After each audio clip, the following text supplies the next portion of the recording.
I think perhaps it's about environment that we find ourselves in New Zealand. But I think it's also about creating an environment.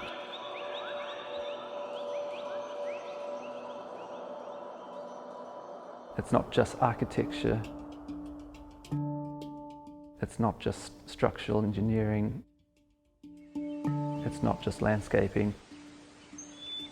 All of these are combined in creating an environment. An environment that is inspired by nature, an environment that has nature and natural elements within it. So it really creates a solid connection back to what we're about as human beings. This is our first project that we've done in China, and we were invited to do so by Marisfrolg, Miss Chu. She stayed in a number of lodges in New Zealand that were designed by Fred van Branderburg, my father. It was a new direction we were heading. In the plan of the building, if you look at it, it looks like it's a bird about to take flight. From there, we really wanted to create a central atrium, a central location where everyone would come together and then depart from. I think our inspiration for Antonio Gaudí really was looking at his structural systems and his structural principles. The building is made up of double curved geometry, and that geometry is generally created through straight lines that are on a curve. So you have the hyperbolic paraboloid as one example. So it's a series of low buildings that are all interconnected, and it creates a microclimate within it. In some aspects, we create an entire outdoor room by using trees to hold a space. So it creates a canopy that you walk underneath. So when we create an environment that's allowed those trees to flourish, human beings also can flourish.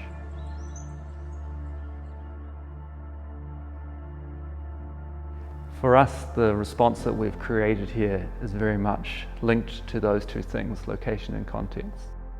And then we've looked contextually at what we have here now to draw on as materials and palettes that is a response to what is in the environment available to us. The materials that we've chosen are materials that will last the test of time. We've collected ceramics from Shenzhen that have been discarded because they have an imperfection or they can't be sold. We've repurposed those in the cladding of the building.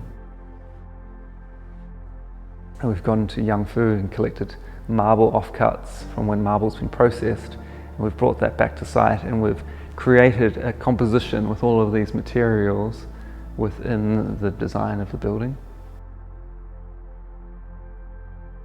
A lot of the architecture and structure here is one and the same.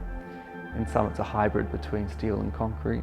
We've combined the two to create the spaces, and these are curvilinear spaces, these are arched, vaulted spaces, and we've developed up our own range to really connect between the macro of the whole project right down to the micro, right down to the aspects that you engage with, the parts that you touch.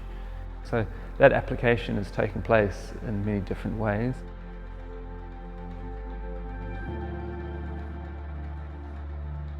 Pioneers is a word that originates from France, a word that relates to foot soldiers, those who took new for others to follow.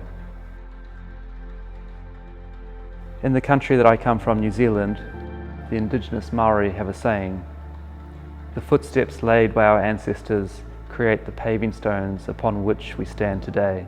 I think as we look to those that have inspired us to do what we have done, there will be those in the future that will continue inspiration on. We've worked on this project now for 15 years. In some senses that's a long period of time for construction. And if you take into consideration the context now of how the city of Shenzhen has developed, it's developed very, very quickly. over a short space of time.